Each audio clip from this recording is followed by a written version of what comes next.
which will be like projectile motion, although projectile एक subset ही है. ठीक है, projectile एक just a subset. Right? So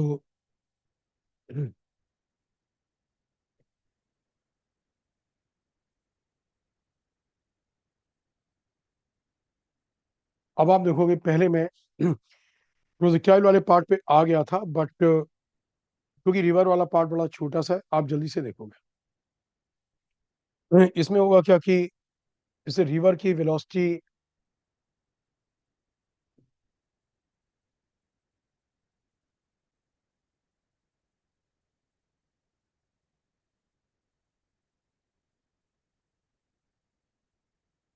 just a moment.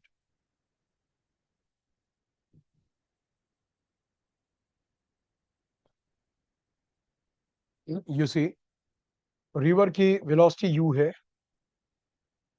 और विड्थ d है. स्विमर की वेलोसिटी v है. जो स्विमर है उसकी वेलोसिटी v है. अब पर्सन यहां से स्टार्ट करता है. ठीक है ना, आपको यहाँ पे केवल कोई भी क्वेश्चन होगा, करना क्या है, वेलोसिटी का कंपोनेंट, स्विमर की वेलोसिटी का कंपोनेंट या तो रिवर की ओर या रिवर के फ्लो के ऑपोजिट, और दूसरा कंपोनेंट रिवर के फ्लो के परपेंडिकुलर. राइट, एक कंपोनेंट रिवर के फ्लो के अलोंग या ऑपोजिट, और दूसरा कंपोनेंट रिवर के फ्लो के परपेंडिकुलर. राइट. जैसे यहाँ पे आपसे जनरल सा क्वेश्चन बोला गया, v इस ओर है और एंगल थीटा है रिवर बैंक से. अब ये कितनी देर के बाद क्रॉस करेगा?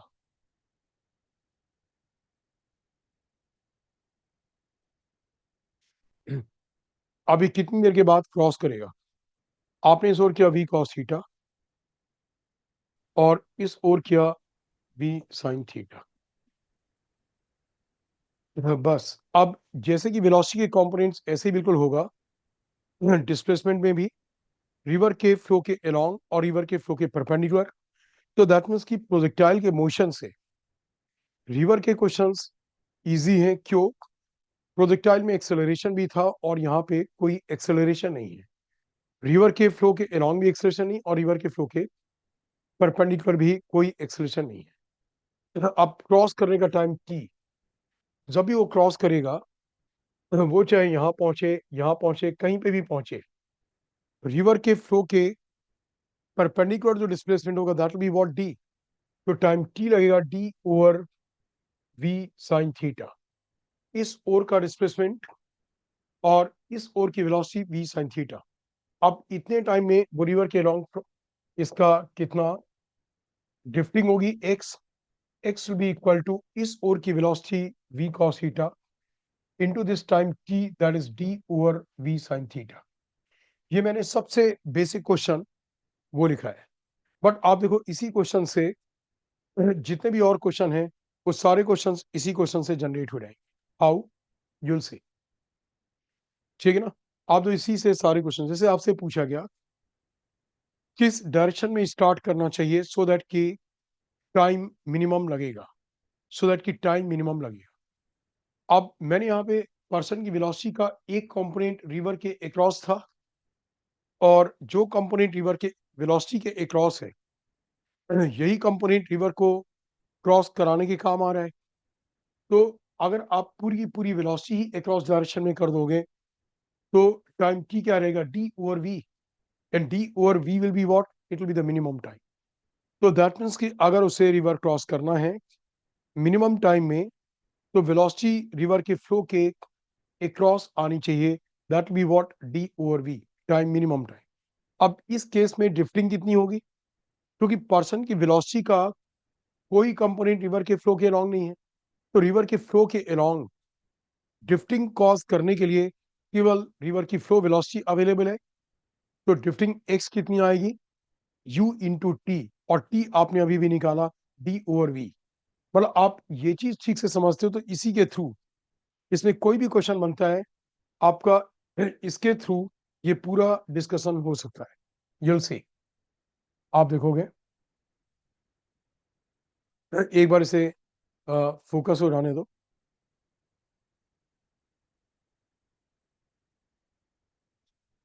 यूल सी दिस, आप देखोगे। मैंने क्या बोला कि जब मिनिमम टाइम चाहिए तो उसकी पूरी वेलोसिटी इस ओर होगी, रिवर के फ्लो के परपेंडिकुलर।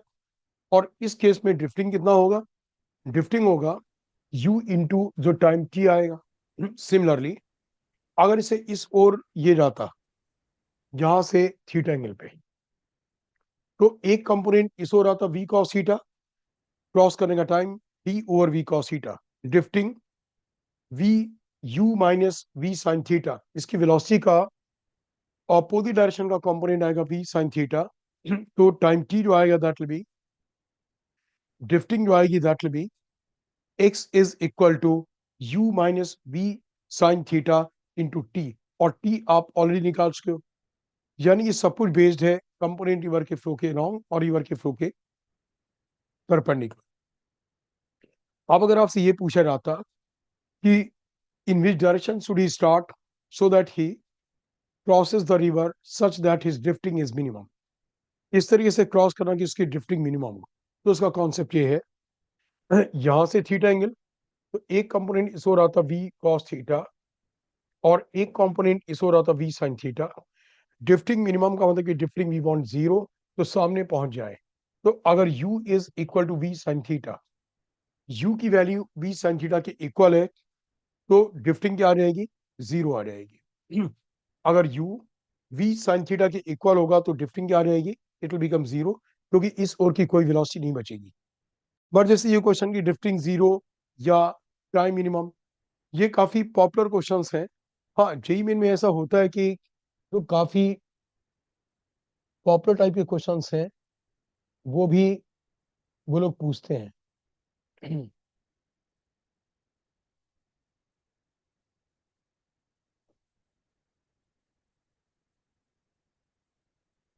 यूल सी, जो काफी पॉपुलर क्वेश्चंस हैं वो लोग भी पूछते हैं, मतलब बिल्कुल सिंपल क्वेश्चन भी पूछते हैं। अब इसी केस में जबकि मैंने बोला कि ड्रिफ्टिंग इज जीरो, और ये ड्रिफ्टिंग जीरो केवल तभी पॉसिबल है जबकि magnitude of v is greater than magnitude of u, तभी ड्रिफ्टिंग जीरो पॉसिबल है। राइट। अब इसमें बच्चों एक चीज और देखोगे कि अगर v का मैग्नीट्यूड u से बड़ा है तो मिनिमम ड्रिफ्टिंग के लिए याना एंगल थीटा कितना आया? Sine theta is equal to u over v। Sine theta equals what? u over v। और इस केस में जब v u से बड़ा है, minimum drifting will be zero, और इस एंगल पे मिनिमम ड्रिफ्टिंग आएगी। अब अगर इस केस में होता magnitude of v is less than magnitude of u, पूछा जाता कि what should be this angle theta so that drifting is minimum. अब जब magnitude of v is less than magnitude of u, तो drifting zero is not possible. Zero drifting is not possible, लेकिन drifting को minimise तब भी कर सकते हैं।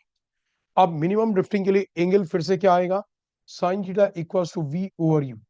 मतलब दोनों केसेस में वी यू से बड़ा हो या वी यू से छोटा हो, साइन थीटा, थीटा ये वाला एंगल है, sine theta will be equal to smaller velocity upon bigger velocity. यहाँ पे भी smaller velocity upon bigger velocity for the minimum drifting.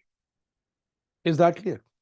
और जब वी यू से बड़ा है तो ड्रिफ्टिंग जीरो होगी, और वी यू से छोटा है तो ड्रिफ्टिंग जीरो नहीं होगी।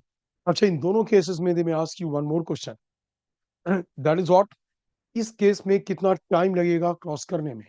तो आप जो टाइम क्रॉस करने का लगा इस केस में, time t is equal to d upon v cos theta.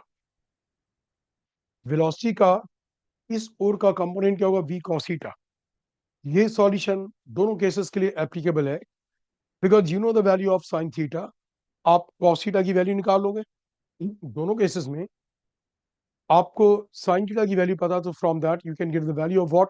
cos theta. और जब आप cos थीटा की वैल्यू कैलकुलेट कर लोगे, यहाँ पे डाल दोगे, तो इस केस में टाइम आ जाएगा।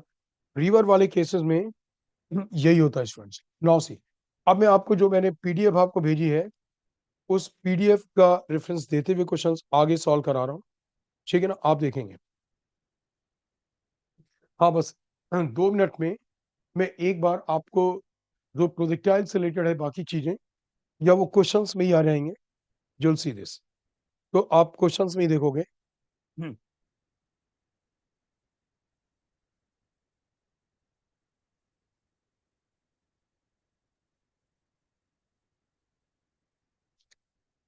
अच्छा, कल किसी बच्चे ने, वैसे मैं ऑलरेडी करा चुका हूँ, और एक ये क्वेश्चन नहीं, ये इट्स ए डिफरेंट क्वेश्चन। हम्म।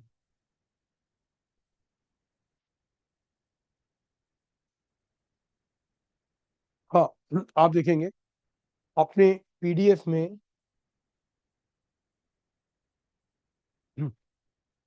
जो आपके पास पीडीएफ है, जो कल वाली पीडीएफ है, कल वाली पीडीएफ में यूल सी कि पहला क्वेश्चन है प्रोजेक्टाइल का। The angle of projection for a particle to have same horizontal range and maximum height h, maximum height is। तो सीधे बस प्रोजेक्टाइल का formula r equals what, u square by g sine 2 theta is equal to maximum height u square by into sine square theta by what 2g। आपका u square by g cancel होगा, और 2 sin theta into cos theta is equal to sine square theta by 2। एक sine theta से sine theta cancel, so that means कि आ गया आपका tan theta is equal to what 4। So theta equal to tan inverse 4। This question is very simple. फिर भी मैं आपको क्वेश्चन का रेफरेंस दे रहा हूं। उसका स्टूडेंट्स रीजन केवल ये है, मैं आपको क्वेश्चन का रेफरेंस केवल इसलिए दे रहा हूं कि ये जो भी क्वेश्चन सेलेक्ट किए हों जेई मेन के पिछले साल के पेपर से ही सिलेक्ट किए हैं।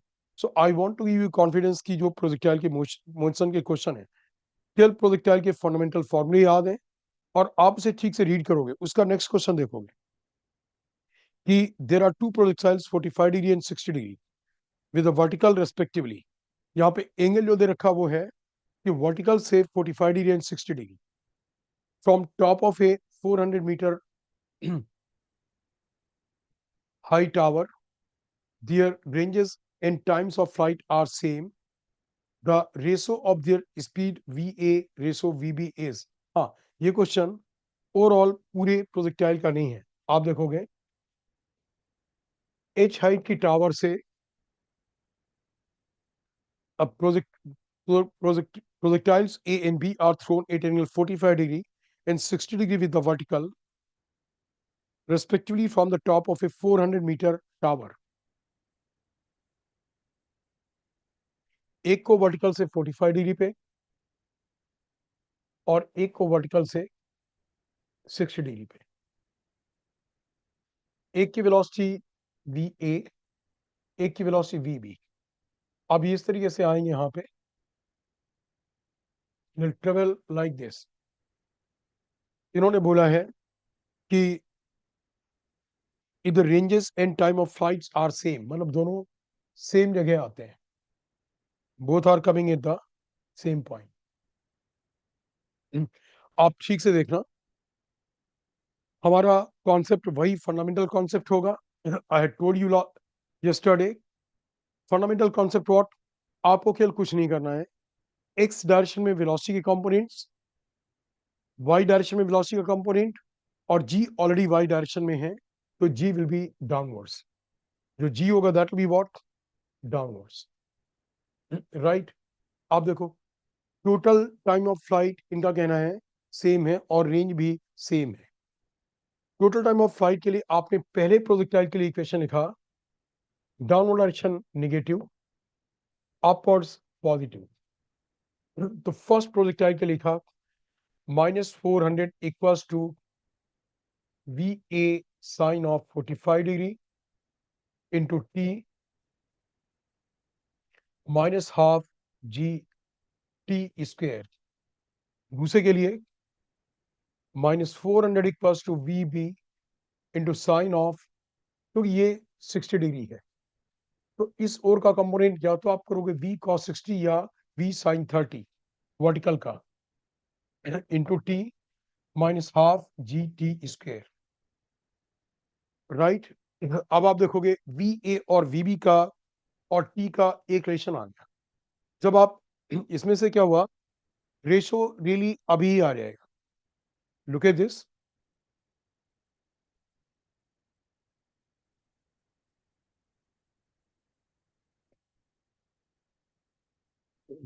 हाँ जस्ट ए मोमेंट।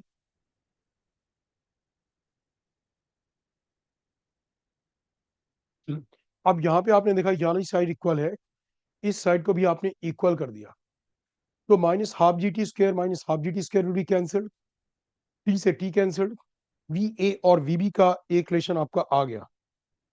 ठीक है ना। और इन्होंने आपसे पूछा क्या है, V A ratio V B, तो V A ratio V B इसी से आ जाएगा और आपको कोई इक्वेशन की जरूरत ही नहीं है। आई होप कि आप समझ गए होंगे, जल्द से। आई होप कि समझ गए होंगे, आपने इस साइड को ये इक्वल किया और इसे इसके इक्वल कर दिया, ठीक है ना। तो minus half g T square minus half g T square के टर्म्स कैंसिल होंगे, टी से टी कैंसिल होगा और वी ए और वी बी का रेशो आ जाएगा, ठीक है ना। और भी क्वेश्चंस बिल्कुल इस पे बेस्ड ऐसे ही हैं। So all together what will do, आप ये करोगे कि अगर कोई नहीं भी आता है तो आप मुझे केवल व्हाट्सएप पे मैसेज कर दोगे, क्योंकि जो भी क्वेश्चंस हैं जो प्रोजेक्टाइल पे बेस्ड है, आपके प्रोजेक्टाइल की जो फंडामेंटल इक्वेशंस हैं क्वेश्चंस उन पे ही बेस्ड। जैसे अगला क्वेश्चन आप देखोगे कि दो प्रोजेक्टाइल्स हैं 30 degree and 60 degree with the horizontal with the same speed, the ratio of their maximum height attained by the projectiles is, सीधे फॉर्मूले पे ही बेस्ड है। एक की height h is equal to you square sine square 30 upon 2z, दूसरे की height h dash is equal to you square sine square 60 upon what 2z। आपको h by h dash आ जाएगा। हाँ यहाँ पे एक चीज नोटिसेबल थी, नोटिसेबल ये थी कि अगर वो लोग पूछते एक 30 डिग्री से और एक 60 डिग्री से प्रोजेक्ट किया जा रहा है, इनकी रेंज का रेशो क्या होगा, इनकी रेंज का रेशो क्या होगा, तो क्या कोई बच्चा बताएगा कि इनकी रेंज का रेशो क्या होगा? एनीवन?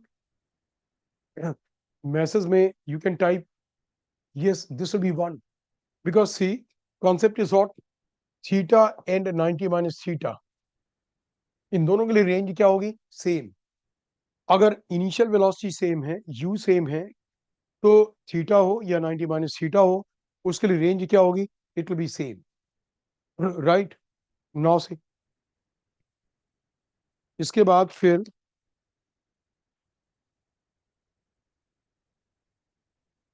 आप प्रोजेक्टाइल में बस केवल एक चीज और बताऊंगा, इट इज दिस सी कि इक्वेशन ऑफ ट्रेजेक्टरी आप याद जरूर रखोगे, y equal to x tan alpha minus g by two x square upon u square cos square alpha. Alpha angle of projection है, यू इनिशियल वेलोसिटी है, और जो path follow करेगा उसका इक्वेशन y और x के फॉर्म में। और एक केवल कॉन्सेप्ट और बताऊंगा, वो ये है कि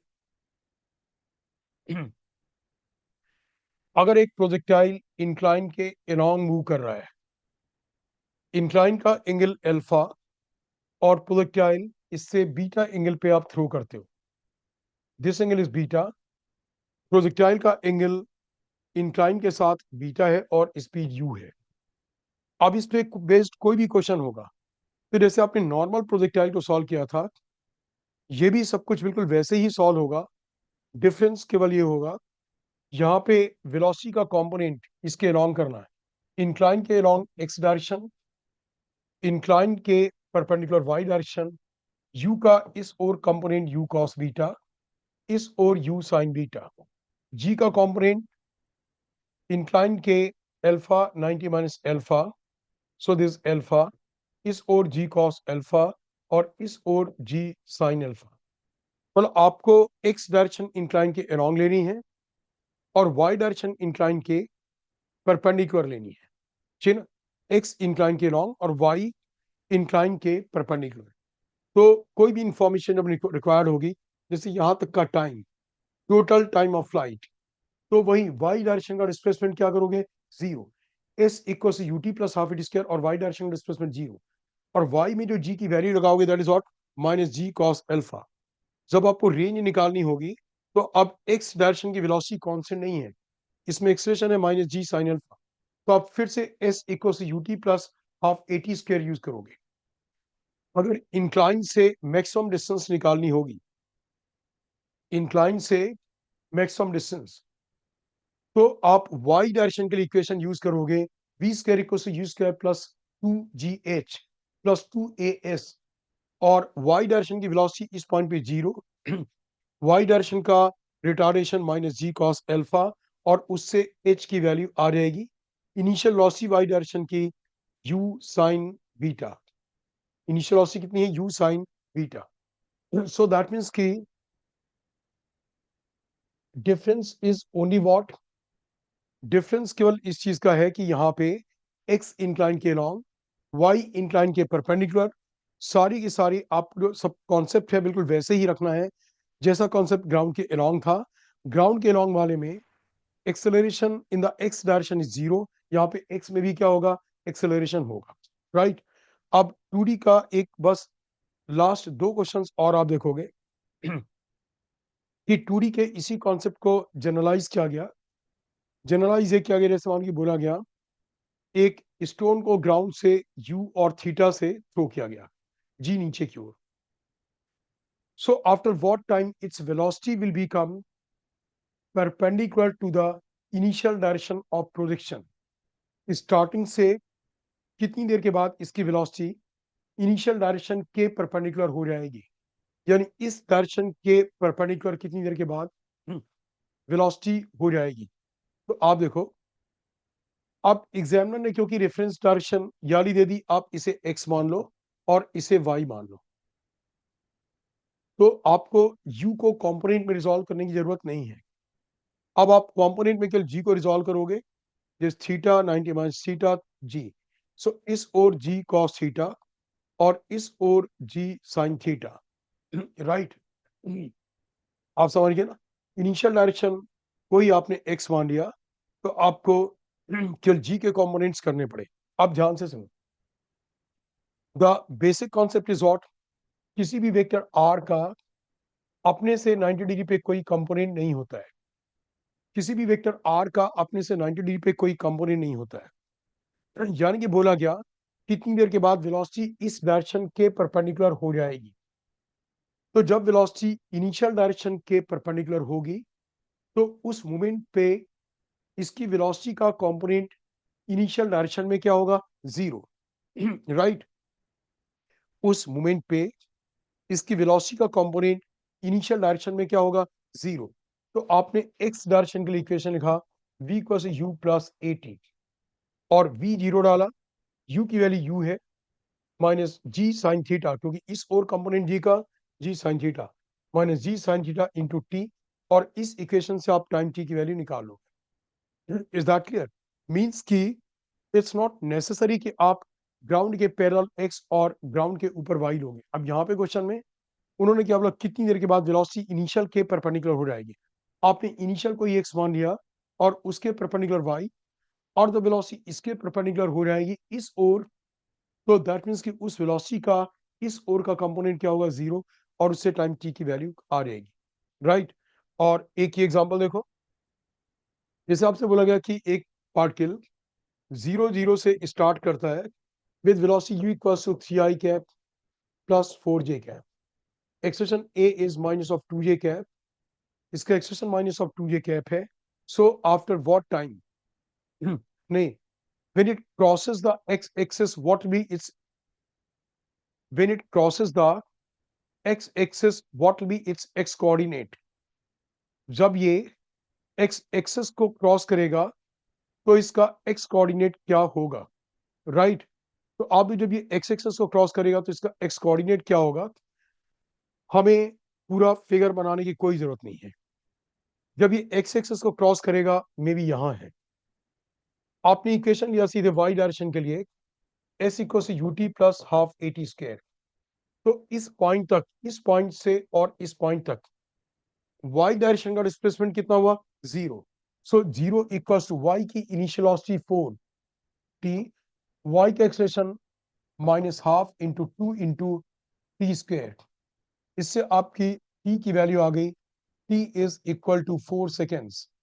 अब आपको ये x कोऑर्डिनेट निकालना था, x will be equal to x equals what, क्योंकि x में there is no acceleration, x की वेलोसिटी कितनी 3 और टाइम कितना 4, so 3 into 4 that is 12 with the x component. उस मोमेंट पे x coordinate will be what 12। So I just want to tell you, ये example बहुत ही पॉपुलर एग्जांपल है और मे बी आप में से काफी लोगों को पहले से आता भी होगा, फिर भी मैंने ये एग्जांपल क्यों दिया है उसका रीजन ये है, I just want to tell you कि अगर प्रोजेक्टाइल या उसके जैसा कोई question I cap J cap के फॉर्म में दे दें, तो एग्जामिनर ने इस चीज को और भी आसान किया है। आप जब करते हो you cos theta you sine theta, आपको कंपोनेंट्स करने पड़ते हैं। यहाँ पे एग्जामिनर ने ऑलरेडी कंपोनेंट करके दे दिया, एक्स की वेलोसिटी 3 जिसे आप यू कॉस थीटा बोलते थे, वाई की वेलोसिटी 4 जिसे आप यू साइन थीटा बोलते थे, और जिसे आप जी बोलते थे इट इज व्हाट -2। तो ये क्वेश्चन उससे भी आसान है। इक्वेशंस, आपको इक्वेशंस वैसे ही बनाना है एक्स और वाई के लिए। और प्रोजेक्टाइल का पूरा का पूरा इक्वेशन आप तब यूज करोगे जबकि कोई क्वेश्चन ग्राउंड तक प्रोजेक्टाइल है। आप केवल तब आप प्रोजेक्टाइल का इक्वेशन यूज करोगे, ग्राउंड से ग्राउंड है, या फिर आपको इक्वेशन ऑफ ट्रेजेक्टरी पे बेस्ड कोई क्वेश्चन है। इक्वेशन ऑफ ट्रेजेक्टरी पे बेस्ड, जैसे कि बोलोगे यू स्पीड से और थीटा एंगल से, यू और थीटा आपके दोनों नोन है, एक पार्टिकल जा रहा है, तो बोलोगे जब उसकी कोई हाइट आर्बिटरी हाइट दे दी गई, जब उसकी हाइट डाउन से h है, जब उसकी हाइट ग्राउंड से h है, राइट, तो दो बार ग्राउंड से हाइट h होगी, एक यहां एक यहां, h कोई भी आर्बिटरी हाइट है, h नोन है, u नोन है, थीटा नोन है, g नोन है। बोलेंगे उन दोनों टाइमिंग्स के बीच का डिफरेंस क्या होगा, एक टाइम यहां तक का t1 और एक टाइम यहां तक का t2, इन टाइमिंग्स के बीच का डिफरेंस। अब ये क्वेश्चन किस चीज पे बेस्ड है, इक्वेशन ऑफ ट्रेजेक्टरी। आपको इक्वेशन ऑफ ट्रेजेक्टरी याद है तो आपने क्या करा कि उसमें इक्वेशन ऑफ ट्रेजेक्टरी में आपने y की वैल्यू h डाल दी, राइट। आपने नहीं, दोनों टाइमिंग्स के लिए दो क्वेश्चंस बनते हैं इसमें, एक है जो आपसे दो टाइमिंग्स पूछे गए, आपने केवल y डायरेक्शन के लिए इक्वेशन लिखा, y के लिए इक्वेशन क्या लिखा, s equal to ut plus half eighty square, और वेलोसिटी का आपने y कंपोनेंट लिया और s की वैल्यू डाल दी प्लस h। तो टाइम में क्वाड्रेटिक बना, टाइम की जो दो वैल्यूज हैं t1 और t2, उनका डिफरेंस पूछा गया, तो आप उस क्वाड्रेटिक से आप t1 प्लस t2 भी निकाल दोगे, उस क्वाड्रेटिक से आप t1 plus t2 sum of the roots निकाल दोगे, आप प्रोडक्ट ऑफ द रूट्स भी निकालोगे, फिर डिफरेंस ऑफ द रूट्स निकालोगे। और अगर आपसे क्वेश्चन ये पूछा जाता इन दोनों के बीच में सेपरेशन कितना होगा, this x1 and this is x2, तो आपको x1 और x2 के बीच का सेपरेशन क्या होगा, तो अब आपको इक्वेशन ऑफ ट्रेजेक्टरी में वैल्यूज डालनी है, और जो y और x का क्वाड्रेटिक इक्वेशन है उसमें y की जगह आप h डालोगे। h मैंने बोला एक नोन पैरामीटर होगा, आप मतलब मे बी कि वो न्यूमेरिकल पैरामीटर्स में नोन होगा, सो दैट कि आपको सॉल्व करने में आसानी होगी।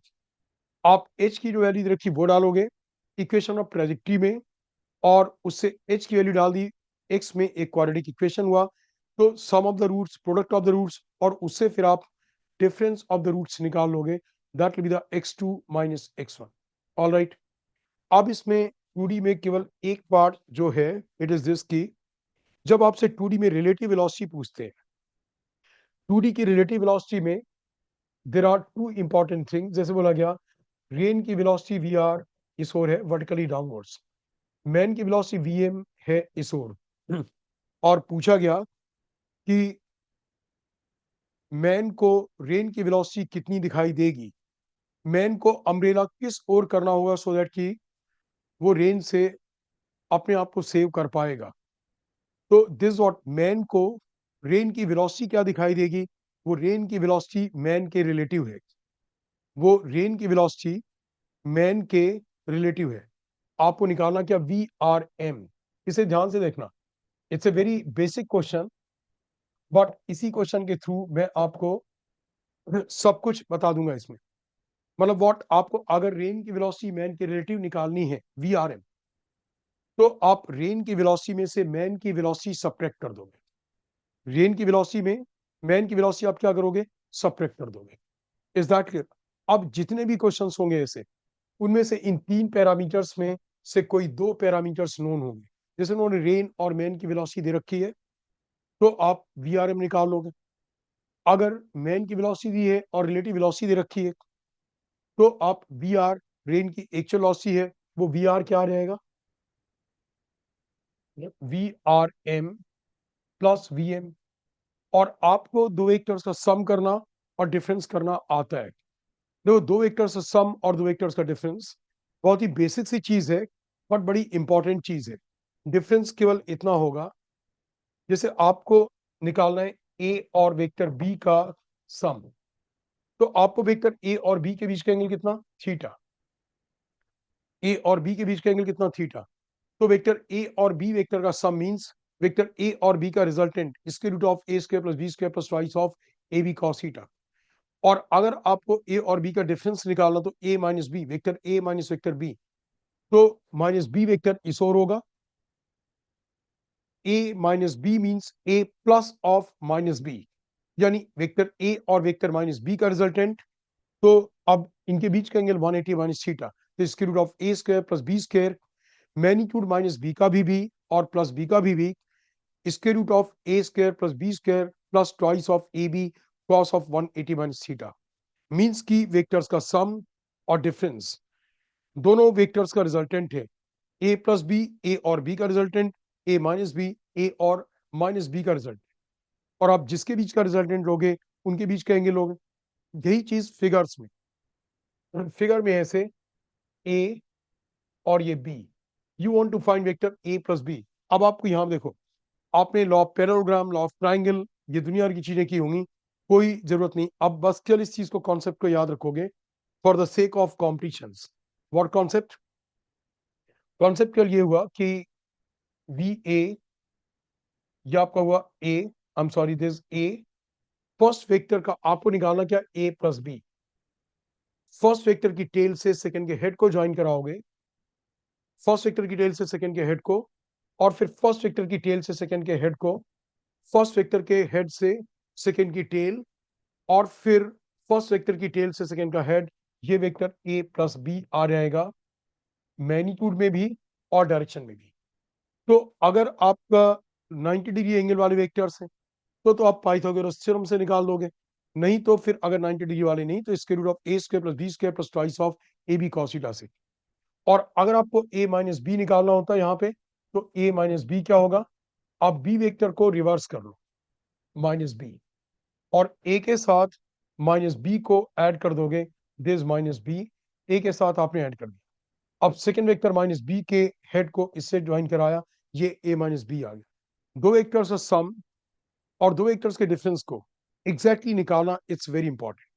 और जब इस तरह के क्वेश्चन है, तो आई एम टेलिंग यू, आपको कोई तीन वेक्टर्स होंगे। मैंने यहाँ पे रेन की वेलोसिटी, मैन की वेलोसिटी दी है, तो आप रेन की वेलोसिटी मैन के रिलेटिव कैसे निकालोगे, ठीक है ना। अब एक चीज पे ध्यान देना, जब वो लोग बोलेंगे अम्ब्रेला को कितने डिग्री एंगल पे लगाना चाहिए, तो आप क्वेश्चन में ऑप्शंस में देखोगे, उन्होंने अम्ब्रेला का एंगल हॉरिजॉन्टल से दिया है या वर्टिकल से। जैसे इस केस में रेन की वेलोसिटी मैन के रिलेटिव, आपने वी आर और इसके साथ माइनस वी एम ऐड किया, तो माइनस वी एम आपने इस तरीके से ऐड किया। अब ये आ गया वी आर एम, तो वी आर एम इस ओर अम्ब्रेला लगाना होगा। एंगल अगर वो लोग वर्टिकल से पूछेंगे, तो tan theta is equal to magnitude of this upon magnitude of this, क्योंकि आप मैग्नीट्यूड ही रखोगे, उससे माइनस साइन ही, माइनस साइन के डायरेक्शन के लिए, इसका मैग्नीट्यूड अपॉन इसका। और अगर अम्ब्रेला का एंगल हॉरिजॉन्टल से दे रखा है, so this will be equal to tan alpha will be equal to V R upon V M, ठीक है ना। और ये क्वेश्चन की लैंग्वेज से पता लग जाएगा कि कौन से वेक्टर्स दे रखे हैं। जैसे बोला गया, man is running along east with a velocity 4 kilometer per hour. Rain appears to fall vertically downwards with a velocity 5 kilometer per hour. What appears is what appears is relative. तो आप तुरंत जैसे ही question read करा, उसकी information आपने तुरंत note की। man is running along east with a velocity of 4 kilometer per hour. Vm 4 kilometer per hour. Rain appears to fall with a velocity of 5 kilometer per hour. What appears is relative. तो VRM किसके relative? जिसे appear हो रहा है, इसका magnitude 5 kilometre per hour. अब वो लोग आपसे पूछते हैं what is the velocity of rain. आप फंडामेंटल इक्वेशन लिख लो, VRM is equal to vector VR minus vector VM। निकालना क्या है? VR। So vector VR equal to vector VRM plus vector VM, इन दोनों का sum. So VRM plus vector VM, इसे इसका एडिशन करना है। तो क्या होता है? फर्स्ट वेक्टर के हेड से सेकंड की टेल ज्वाइन कराओगे, फिर फर्स्ट वेक्टर की टेल से सेकंड का head. This is VM and this is VRM। तो दिस VR, तो VR का मैग्नीट्यूड क्या आ गया? VR का मैग्नीट्यूड होगा इसके root of 5 square plus 4 square. Direction क्या होगा? वर्टिकल से ईस्ट की ओर, क्योंकि मैन ईस्ट की ओर जा रहा था और ये डायरेक्शन ईस्ट है। वर्टिकल से ईस्ट की ओर theta angle, where tan theta is equal to 4/5. This 4, this is 5, so tan theta equals what? 4/5. So JEE Main के लेवल पे जनरली क्या होगा? जेई मेन के लेवल पे यही होगा कि आपको जो रिलेटिव वेलोसिटी में है, वो बस आपको, मैंने रेन बोला, उसी चीज को लोग क्या कर सकते हैं, एक हो गया कि कार ईस्ट की ओर जा रही है, विंड नॉर्थ से साउथ की ओर जा रही है। आपको जो क्वेश्चन होगा उसमें केवल दो डायरेक्शन इन्वॉल्व होंगे, या तो वर्टिकल और एक हॉरिजॉन्टल, या फिर दो हॉरिजॉन्टल। तो उस केस में आपने नॉर्थ से साउथ कार जा रही है, नॉर्थ से साउथ विंड जा रही है, और कार जा रही है ईस्ट की ओर। तो आपने VC और VW नोट कर लिया। और जब पूछा जाए कि पैसेंजर्स को विंड किस ओर से आती हुई लगेगी, from which direction the wind will appear to come to the passengers, तो आपको निकालना क्या है? VW minus VC। VW minus VC, तो जो वेक्टर्स बनाए उसमें से VW माइनस VC कर लोगे और वो डायरेक्शन आ जाएगा। तो आप देखना पड़ेगा कि एग्जामिनर एंगल किस डायरेक्शन से दे रहे हैं, तो आप टेन थीटा उसी डायरेक्शन के साथ आप कैलकुलेट करोगे, राइट। नाउ से अब इसमें बस रिलेटिव वेलोसिटी में 2D में जस्ट एक और कॉन्सेप्ट, दैट इज व्हाट, ये जनरलाइज कॉन्सेप्ट है। अभी जो मैंने क्वेश्चन सॉल्व किए उनमें भी हो सकता था। जैसे एक की वेलोसिटी इस ओर है V1, किसी की वेलोसिटी इस ओर V1 है, और किसी की वेलोसिटी इस ओर है V2। मतलब व्हाट, यहाँ पे जो मैंने दिया है एंगल इज नॉट 90 डिग्री। ये भी बड़ा इंपॉर्टेंट, V1 और V2 दोनों के बीच का एंगल 90 डिग्री नहीं है। जैसे अभी क्या था, मैन की वेलोसिटी, रेन की वेलोसिटी, विंड की वेलोसिटी, कार की वेलोसिटी, 90 डिग्री एंगल था, नहीं है। अब अगर आपको रिलेटिव वेलोसिटी निकालना है तो आसान सा तरीका ये है कि आपने इसकी ये x ले लिया, ये y ले लिया, इसकी वेलोसिटी का इस ओर का कंपोनेंट v2 cos थीटा, इस ओर v2 sin थीटा। इसका जनरलाइज्ड कॉन्सेप्ट ठीक से समझोगे। अब रिलेटिव वेलोसिटी मैं निकाल रहा हूं, मान लो v2 की v1 के रिलेटिव, तो vx आ गया v2 cos theta minus v1।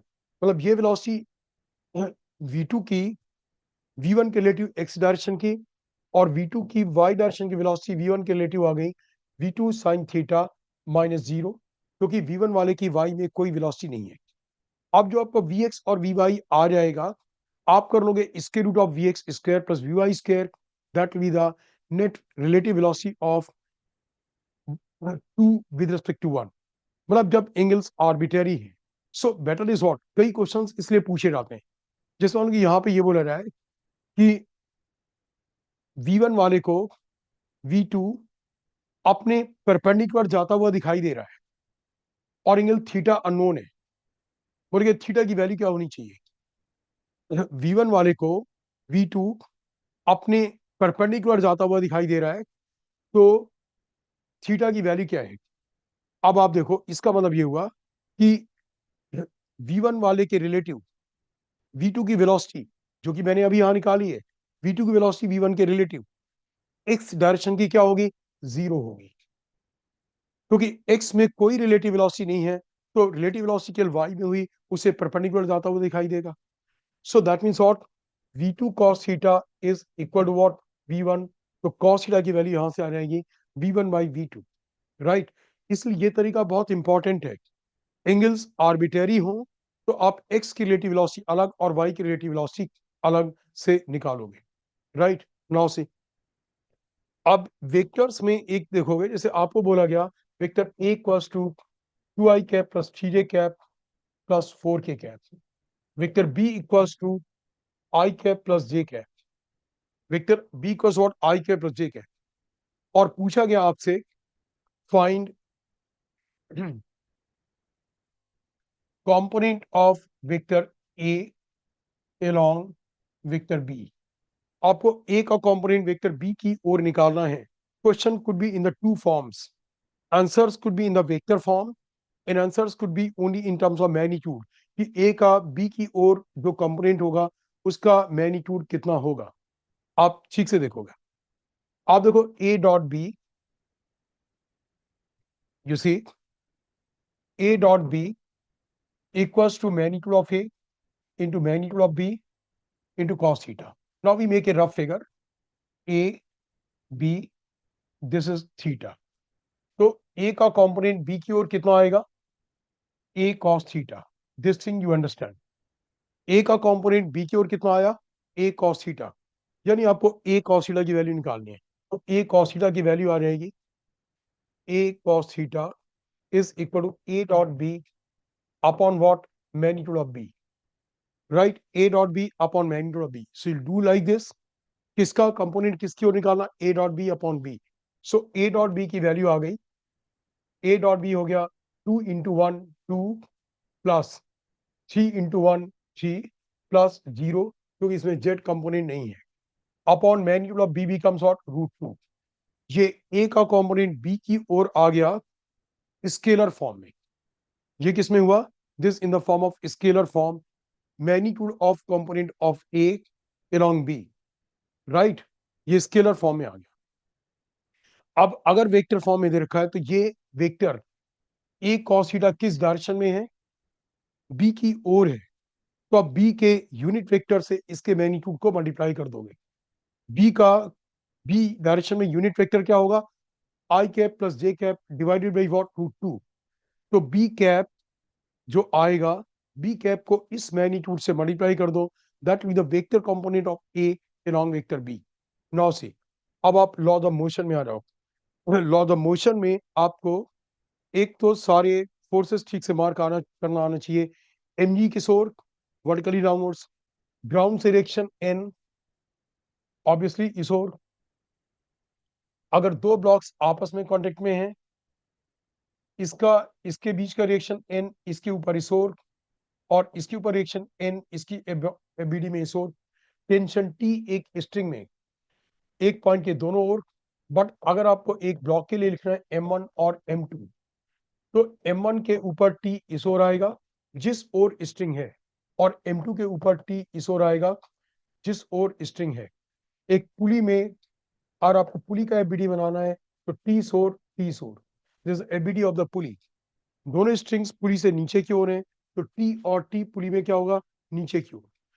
अगर आपको सपोर्ट पे लगाना, सपोर्ट पे क्या फोर्स लग रहा होगा, F. So F will be equal to what, 2T. क्योंकि सपोर्ट ने पुली को होल्ड कर रखा है, तो सपोर्ट पुली के ऊपर कितना फोर्स लगा रहा है, 2T. आपने T ऑलरेडी कैलकुलेट किया होगा, उससे फिर आप 2T से what force support is exerting on the pulley, you can calculate that. That will be what, 2T. तो यूजुअली जो आपको फोर्सेस मार्क करने होंगे ये, अपार्ट फ्रॉम दैट फ्रिक्शन, जिसमें कि मैं अभी आऊंगा. अब आप इसके लॉ ऑफ मोशन में एक तो एबीडी का जानना, ये केवल इनर्शियल फ्रेम से मैंने बताया, नॉन इनर्शियल फ्रेम में मैं अभी थोड़ी देर के बाद आऊंगा, राइट. नाउ से अब इसके अलावा एक और लॉज ऑफ मोशन में एक बड़ा इंपॉर्टेंट कॉन्सेप्ट क्या है, फिर मैं इन दोनों टाइप के क्वेश्चंस को पहले डिस्कस करता हूं. Important concept is what, force F is equal to delta P by delta T. इसके बहुत सारे क्वेश्चंस वेराइटी ऑफ फॉर्म में पूछते हैं. वेराइटी ऑफ फॉर्म से मतलब बोला गया कि एक m मास की बॉल v स्पीड से जा रही है, एक आदमी ने इसे कैच किया, और कैचिंग के प्रोसेस में डेल्टा T टाइम लगा. मतलब बॉल उसके हाथ में टच हुई और बॉल का पूरा मोमेंटम रोकने तक, जैसे उसने हाथ से ऐसे कैच किया और रोक लिया, तो इस पूरे प्रोसेस में उसे टाइम लगा डेल्टा टी, राइट। मतलब जब बॉल पहली बार उसके कांटेक्ट में आई और रुकने तक का टाइम हुआ डेल्टा टी, तो उसके हाथ में कितना फोर्स लगा। आप देखो, force F equals what, this becomes delta p by delta t. Initial momentum mv, final momentum 0. This is the chain of momentum upon time interval delta t. This will be the force. ये क्या रहेगा, force आ जाएगा। Similarly कई बार force दे रखा होगा और आपसे डेल्टा टी पूछेंगे, फोर्स इनटू टाइम इंटरवल। अब इस क्वेश्चन में वैरायटी ऑफ क्वेश्चंस कैसे बनते हैं, आई टेल यू दैट। आप देखोगे, बोलोगे एम मास की बॉल एच हाइट से गिराई गई और ये ball H by to height तक रिबाउंड हुई और बॉल अर्थ के कांटेक्ट में थी डेल्टा टी टाइम के लिए, तो अर्थ ने बॉल के ऊपर कितना फोर्स अप्लाई किया। तो एच हाइट से गिरने के बाद बॉल की वेलोसिटी क्या हो गई, root of two G H V one, और बॉल वापस किस वेलोसिटी से गई होगी, V square equals to you square plus two A S. So V square हमें निकालना, V two square equals to, इस इक्वेशन का वी टू तो जीरो आ गया, टॉप मोस्ट पॉइंट पे क्या होगा, velocity zero, U one square, इसे मैं बोल रहा हूँ वी टू, सॉरी, ये अपवर्ड जर्नी के लिए इक्वेशन लगाया, तो top most point velocity zero, V V two square minus two G H by two, so H by two से कट गया और वी टू की वैल्यू आ गई रूट ऑफ जी एच। तो V one is this thing और V two क्या आ गया, रूट ऑफ जी एच। अब change of momentum, change of momentum कितना हुआ, एम इंटू बॉल का मास एम था, M into root of two G H plus root of G H. Change of momentum में समझ गए ना, प्लस, तो इसका डायरेक्शन रिवर्स हो गया। पहले मोमेंटम अगर आपका पॉजिटिव था तो बाद का नेगेटिव, तो पहले वाला माइनस बाद वाला क्या हो जाएगा, दोनों का टोटल। तो change of momentum upon time interval, this is the force exerted by the earth. Earth इतना फोर्स बॉल के ऊपर एक्सर्ट कर रही होगी। दिस इज क्लियर ना। सो इस पे बेस्ड अभी मैं दिखाता हूँ आपको, काफी कुछ क्वेश्चंस होते हैं। इसी तरीके से बोला जाए, एक हॉरिजॉन्टल फ्लोर के ऊपर एक एम मास की बॉल वी स्पीड से आती है थीटा एंगल से। ये सब कुछ वर्टिकल प्लेन में नहीं है, this all in the horizontal plane. ये हॉरिजॉन्टल प्लेन है, जो आपको बोर्ड दिख रहा है, board is what, horizontal plane. और बोलोगे कि बॉल इस वॉल के कांटेक्ट में डेल्टा टी टाइम तक है और बॉल वी स्पीड से थीटा एंगल से रिबाउंड होती है, तो बॉल और वॉल के बीच का फोर्स या रिएक्शन कितना होगा। अब आप देखो, मोमेंटम का एक कंपोनेंट v, इस ओर आ गया v cos थीटा और इस ओर आ गया v sin theta. You understand this, you see, इस ओर v cos थीटा, इस ओर v sin theta, v sin theta. अब जब ये बॉल इस ओर वापस गई, इस ओर का component minus v cos theta और इस ओर का कंपोनेंट अभी भी v sin थीटा, यानी कि वॉल के parallel there is no change of momentum. Wall के parallel there is no change of momentum. Momentum का चेंज केवल किस ओर है, वॉल के परपेंडिकुलर। तो चेंज कितना हुआ, two M V cos theta. जो मोमेंटम पहले एम वी कॉस थीटा था, बाद में कितना हो गया, minus of M V cos theta. So change of momentum becomes this much upon time interval, this will be the force, right. अब बच्चे इस पे आ जाओ आप, जो आपको जहां पे लॉज ऑफ मोशन स्टार्ट है पीडीएफ में, आप इस पॉइंट पे आ जाओ। हम्म, हाँ, आप देखोगे कि लॉज ऑफ मोशन में जहां से स्टार्ट है, यस, आप देखो पहला क्वेश्चन, हमें सॉल्व करने की कोई जरूरत नहीं, आप रीड करने से ही समझ जाओगे कि बॉल का मास 150 ग्राम 20 मीटर पर सेकंड से मूव कर रही है, कैच करने का टाइम दे रखा है, तो आपसे पूछेगा कितना फोर्स लगेगा, वही M into V minus zero upon what delta T. अगला क्वेश्चन, 5 kg का एक ब्लॉक है फ्रंटल फ्लोर पे, आयरन सिलेंडर ऑफ 25 kg। हाँ, एबीडी करेक्टली बनाना आना चाहिए। ये इसका एक परफेक्ट एग्जांपल है कि आप ठीक से जानते हो नहीं। मैं इसे फिगर बना रहा हूँ 24 में, 5 kg का ब्लॉक और iron cylinder of mass 25 kg,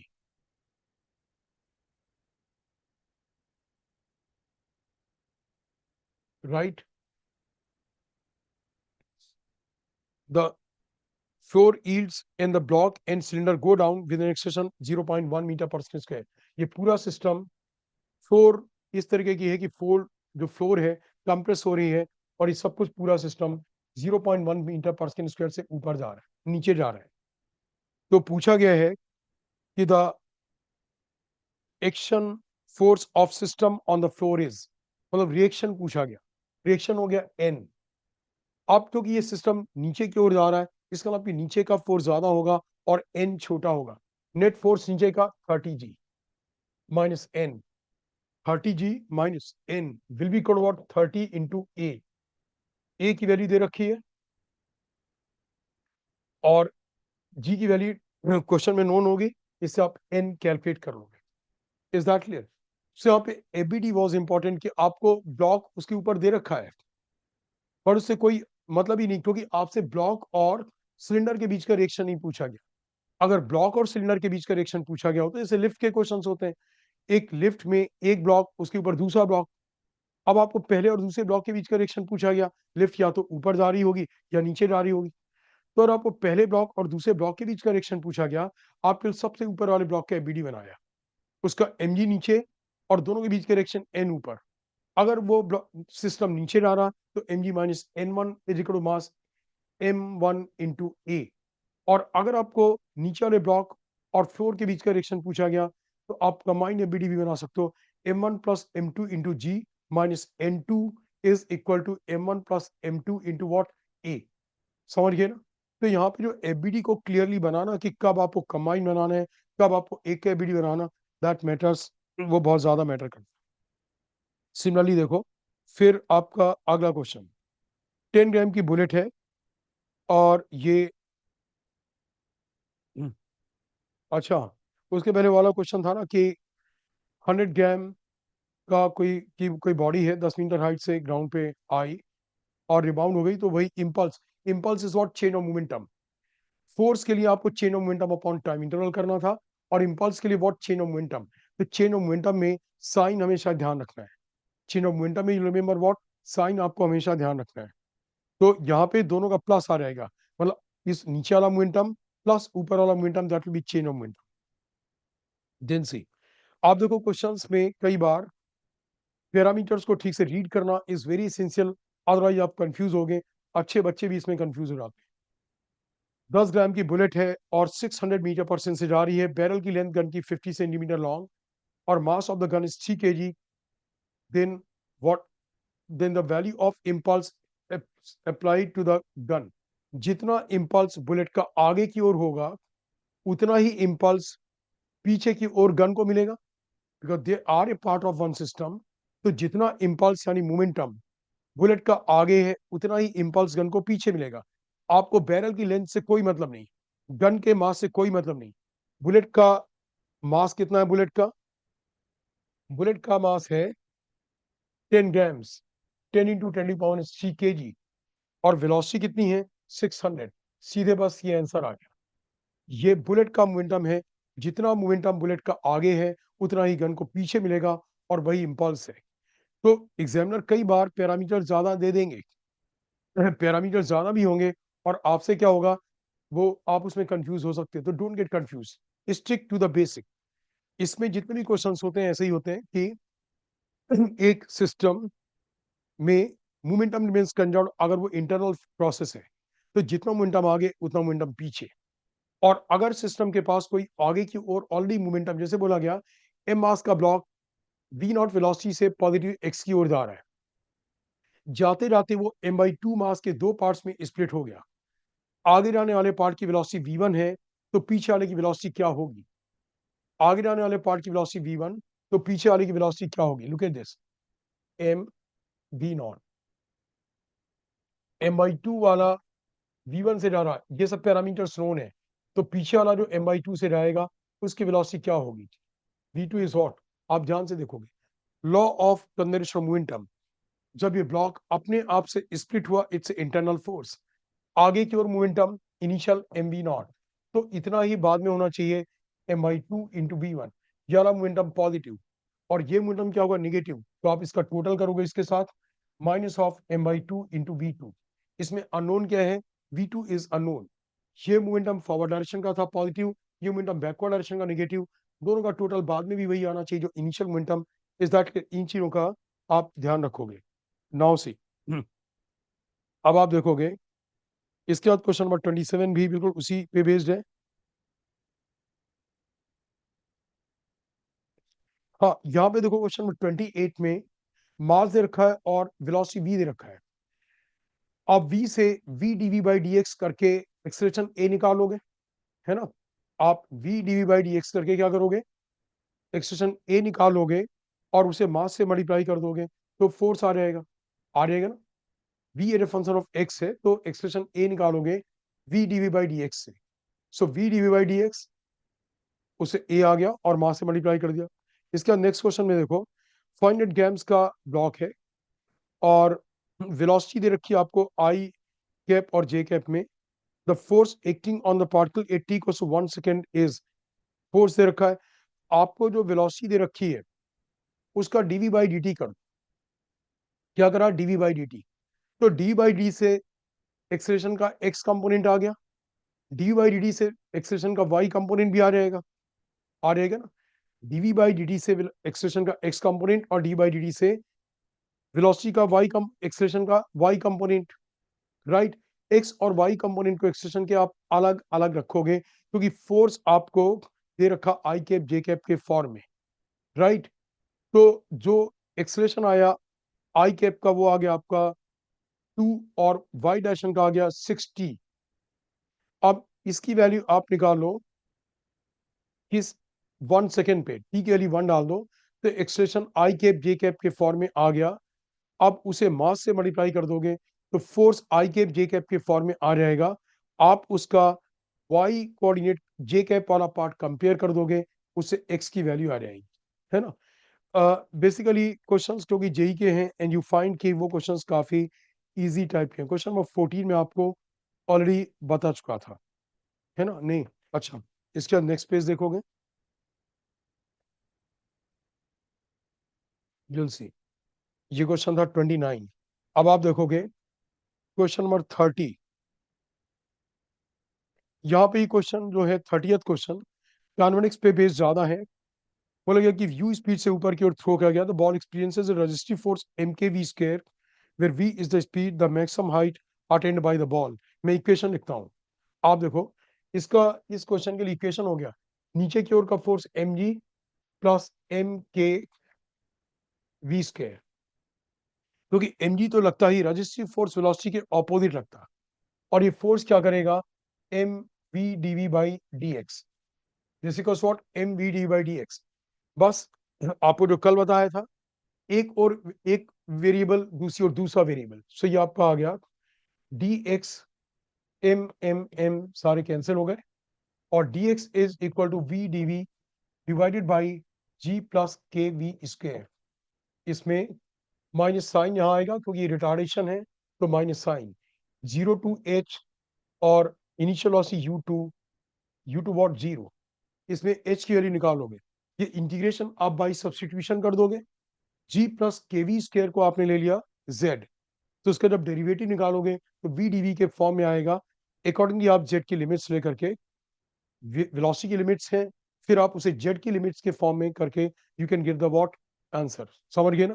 मतलब नीचे की ओर एक फोर्स पहले एम जी होता था, अब दो फोर्सेस हैं, तो दोनों रिटार्डेशन प्रोड्यूस कराएंगे। और क्योंकि हाइट पूछी गई, अगर टाइम पूछा गया हुआ कितने टाइम के बाद ये रेस्ट पे टॉप मोस्ट पॉइंट पे होगा, आप करते M minus of M D V by D T, फिर एक और वेलोसिटी वेरिएबल और एक और टाइम वेरिएबल। नाउ सी, आपका जो नेक्स्ट क्वेश्चन है वो देखोगे, ये क्वेश्चन मैं ऑलरेडी आपको बता चुका हूँ मैथमेटिक्स में।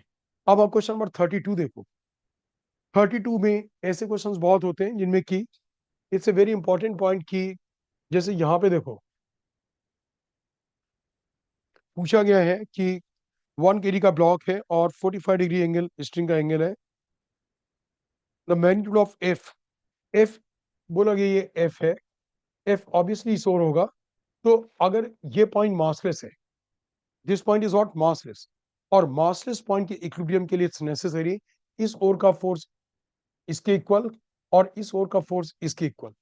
आप पहले मानो कि इसमें टेंशन टी है 45 डिग्री, तो टी का एक कंपोनेंट टी साइन 45 mg के इक्वल, उसे टी पता लग गया, और टी का जो दूसरा कंपोनेंट होगा वो फोर्स एफ के इक्वल होगा, उसे एफ की वैल्यू आ जाएगी। नेक्स्ट क्वेश्चन में स्टूडेंट से कॉन्सेप्ट देखोगे कि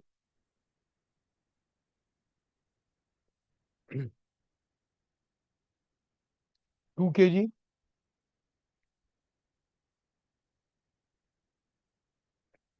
यहाँ पे एक पहला कॉन्सेप्ट ये है दिस 4 kg कि इस स्ट्रिंग में tension T, so through out T होगा।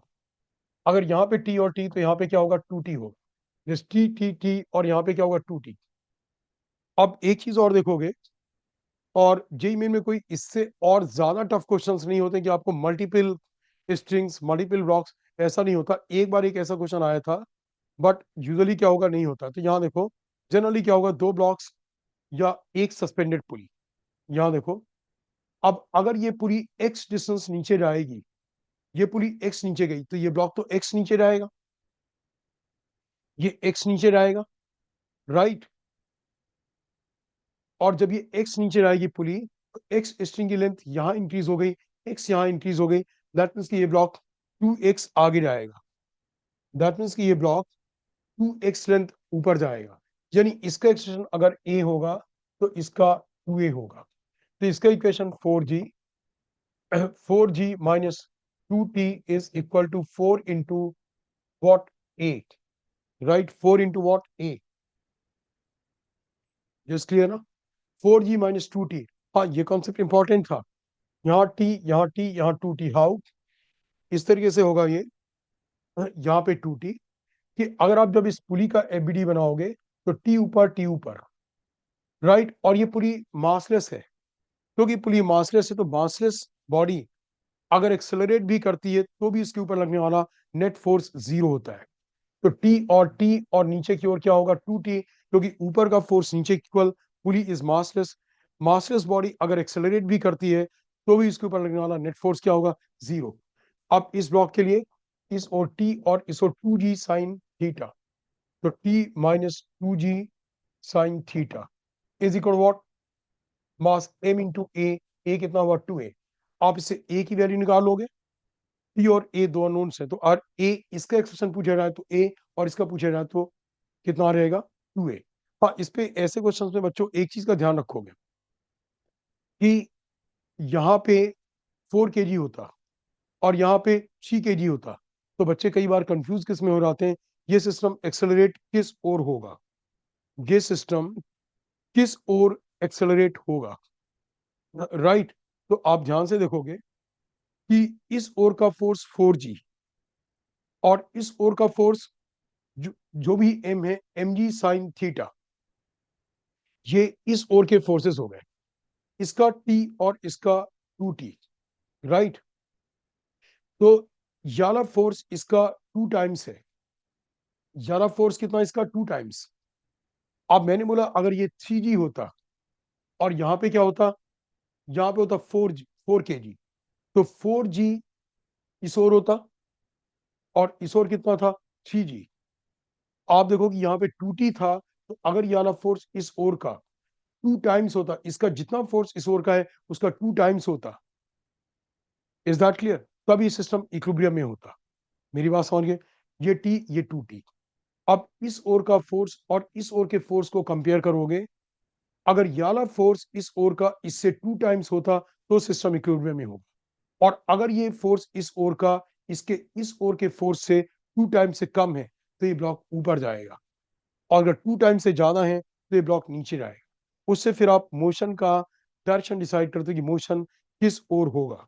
नाउ सी नेक्स्ट क्वेश्चन में, नेक्स्ट क्वेश्चन में बच्चों देखो, वैसे तो जेई में इसके आने का चांस कम है 34 में, फिर भी देखोगे आपको, देखो 8 kg 2 kg, तो यहाँ पे भी देखो नीचे का फोर्स 8 kg, एक का 2 kg, और 8 kg वाले के ऊपर ऊपर का फोर्स कितना 2 टाइम्स, 2 kg वाले में टेंशन टी, तो 8 kg वाले में टेंशन कितनी 2t, यानी कि 8 kg 4 गुना है, और ऊपर की ओर का फोर्स क्या 2 टाइम्स है 2t, इसलिए 8 kg नीचे आएगा।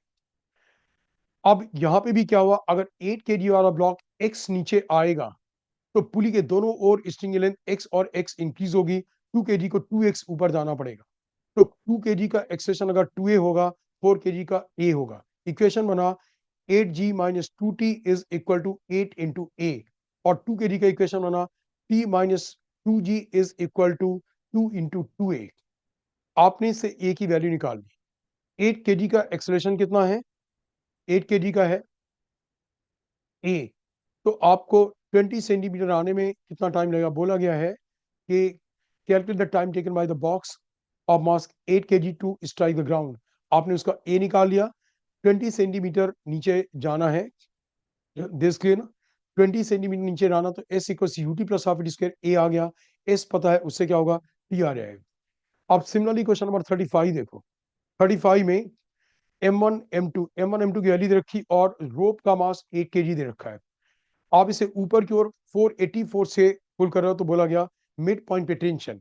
आपने क्या करा? मिड पॉइंट पे टेंशन के लिए इसका एबीडी इस तरीके से लिया कि M1 M2, यहाँ का टेंशन पूछा गया, तो आपने इसे M1 और मिड पॉइंट तक का एबीडी अलग से लिया।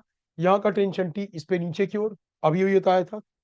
स्ट्रिंग जिस ओर हो उस ओर टेंशन। ऐसे ही जब आप इस पार्ट का एबीडी लोगे तो रॉड का टेंशन टी यहाँ पे नीचे की ओर, और ऊपर की ओर क्या है? जो फोर्स एफ लगाया गया, तो एफ माइनस टी माइनस इन दोनों का वेट M1 प्लस, और रोप का मास 8 kg M0 है, तो plus M0 by 2 into G is equal to, आपसे एक्सलेशन ए इसमें दे रखा है। आप पहले पूरे सिस्टम का एक्सलेशन निकाल लो। पूरे सिस्टम का एक्सलेशन आ गया F minus M1 plus M2 plus M0 into G is equal to M1 plus M2 plus M0 into A, है ना? आपने ऊपर का फोर्स माइनस नीचे का force is equal to net mass into A, इससे ए आ गया। अब यहाँ पे क्या होगा? केवल आप इस पार्ट का एबीडी ले रहे हो, इस पार्ट का, so this will be M1 plus M0 by 2 into A की वैल्यू डाल दोगे, एफ नोन है, टी आ जाएगा। मतलब व्हाट, आप एक सिस्टम को बीच से कट करके जहां पे टेंशन पूछा गया उस केवल आप उस पर्टिकुलर पार्ट का एबीडी बना दो। अगर आप नीचे वाले पार्ट का एबीडी बनाते तभी आंसर आता। हमने यहाँ पे केवल ऊपर वाले पार्ट का एबीडी बनाया, राइट? अब आप, एक बहुत ही इंटरेस्टिंग कॉन्सेप्ट है क्वेश्चन नंबर 36 में। क्वेश्चन नंबर 36 में जो कॉन्सेप्ट है, इसमें स्टूडेंट्स क्या है कि अगर आप जैसे इसमें m और 2m के बीच की स्ट्रिंग को कट कर देते हो, ध्यान से सुनो। अभी स्ट्रिंग और ये सिस्टम इक्विलिब्रियम में है, तो स्प्रिंग का फोर्स kx ऊपर होगा और नीचे की ओर क्या होगा? 3mg, यही होगा ना? ऊपर kx और नीचे कितना होगा? 3mg। आप m और 2m के बीच की स्ट्रिंग क्या कर रहे हो? कट कर रहे हो। कॉन्सेप्ट ये है, स्ट्रिंग के कट करते ही स्ट्रिंग का टेंशन T जीरो हो जाएगा। स्प्रिंग का टेंशन क्या हो जाएगा? जीरो। बट स्प्रिंग को श्रिंक करने में, अभी स्प्रिंग एलोंगेटेड है, स्प्रिंग को श्रिंक करने में टाइम लगेगा। तो इंस्टेंटेनियस एक्सेलरेशन के लिए स्प्रिंग जितना फोर्स पहले एक्सर्ट करा उतना ही बाद में करेगा। तो आपने जैसे ही कट किया, तो नीचे वाला ब्लॉक एम, तो स्ट्रिंग है m और 2m के बीच में, तो टी जीरो हो गया, तो नीचे की ओर फोर्स क्या लगा? mg। और इसका मास कितना है? m। तो स्मॉल m का एक्सटेंशन नीचे की ओर क्या आ गया? g। स्मॉल m का नीचे की ओर कितना आ गया? g। mg upon m, so that will be what? g। अब ऊपर वाला जो 2m है, उसके ऊपर ऊपर की ओर फोर्स कितना है? अभी भी kx। आपने स्ट्रिंग कट भी कर दी, अभी भी कितना फोर्स? kx, जो कि 3mg के इक्वल है। और नीचे का फोर्स कितना हो गया? 2mg। नीचे का कितना हो गया? केवल 2mg, क्योंकि स्मॉल m वाला मास तो कट हो चुका है। तो स्प्रिंग के कट करने से उस स्प्रिंग में इमीडिएटली टेंशन टी जीरो रहेगा, बट स्प्रिंग का फोर्स कम होने में इट टेक्स टाइम।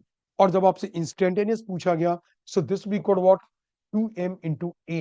तो इसका अपवर्ड एक्सलेशन क्या होगा? 2m का अपवर्ड आएगा g by 2, mg upon 2m, so that will be what? g by 2। It's a very important concept. I hope कि आप समझ गए होंगे। अब नेक्स्ट पीडीएफ में आ जाओ, नेक्स्ट पेज में 36 के बाद आप आ जाओ 37 में। 37 में भी जो कॉन्सेप्ट है, it's very important concept. That is what?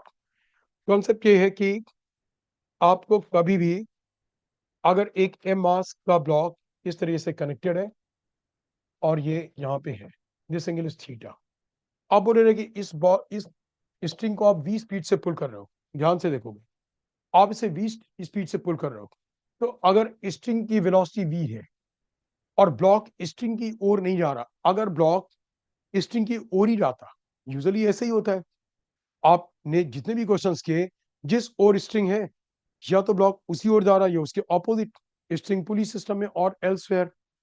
तो अगर स्ट्रिंग का टेंशन टी एक डिफरेंट डायरेक्शन में है और ब्लॉक का मोशन एक डिफरेंट डायरेक्शन में है, तो अगर आपको स्ट्रिंग की वेलोसिटी दे रखी है तो ब्लॉक की वेलोसिटी वी डैश होगी v ओवर कॉस थीटा, जहां पे थीटा दोनों के बीच का एंगल है, ध्यान रखो। स्ट्रिंग की स्पीड दे रखी है, ब्लॉक की पूछी गई है और वो थीटा एंगल पे जा रहा है, तो v ओवर कॉस थीटा, वो लोग उल्टा भी कर सकते हैं, ब्लॉक की दे देंगे और पूछेंगे स्ट्रिंग की वेलोसिटी जा रही होगी, इज दैट क्लियर? तो क्या रहेगा v cos थीटा, और ब्लॉक की दे रखी होगी और स्ट्रिंग की पूछेंगे थीटा एंगल पे, तो क्या रहेगा v cos थीटा। इनमें वो वेराइटी ऑफ चेंजेस लाते हैं, थीटा में भी यहां से एंगल दे दिया, बच्चों को याद था कि v और cos थीटा की ये v है, तो v और cos थीटा, और थीटा यहाँ ला दे दिया, तो ये क्या गया 90 माइनस थीटा, तो v over cos of 90 minus theta, that will be equal to what, v over sin theta, और ये एक्सेलरेशन के लिए वैलिड है। और इस ओर एक्सटेंशन a होता तो ब्लॉक का इस ओर क्या आता, a ओवर cos थीटा। हाँ ये याद रखो, ब्लॉक का दे रखा हो, स्ट्रिंग का पूछा है, ब्लॉक का a, तो स्ट्रिंग का a cos थीटा, और अगर स्ट्रिंग का दे रखा a और ब्लॉक का पूछा रहा है वो थीटा एंगल पे जा रहा है, तो a ओवर cos थीटा। मैं आपको इसका डेरिवेशन ही बता रहा हूँ, आप इसे डायरेक्टली याद रखोगे। तो इस क्वेश्चन में है कि यहाँ तो क्वेश्चन वो नहीं है, हाँ इसके नीचे वाला क्वेश्चन 39 ये था, और 37 में तो क्या लिया था, इक्विलिब्रियम में रखने के लिए। तो आप देखो, आपने मान लिया कि स्ट्रिंग्स में दोनों में टेंशन टी और टी है, तो टी को स्वॉट एम जी, किसी एक ओर से ले लिया, टी को स्वॉट एम जी। अब ऊपर की ओर का फोर्स आ गया, ये एंगल जो है ना, क्योंकि दोनों ओर मास एम और एम है, तो आपने कर दिया 2m 2t cos theta, upward direction का फोर्स क्या आ गया, 2t cos theta is equal to what, root 2mg, 2t cos theta is equal to what, root of 2mg, is that clear? और t कितना हुआ, mg, t mg के equal है, तो cos थीटा की वैल्यू आ रहेगी, यानी थीटा की वैल्यू आ रहेगी। अब क्वेश्चन नंबर 38 में देखो, ये भी बड़ा इंपॉर्टेंट कॉन्सेप्ट है। पहले वाले फिगर में एक और फोर्स 2mg, एक और फोर्स mg, तो एक और नेट फोर्स कितना हुआ, 2mg minus mg, that is what mg, मतलब राइट हैंड साइड में नेट फोर्स कितना हुआ, mg, और mg फोर्स दोनों ब्लॉक्स को एक्सलेट कराएगा एक्सेशन a से, सो एक्सेशन कितना आ गया, mg upon 3m, inertial character तो 3m है, सो mg अपॉन व्हाट 3m।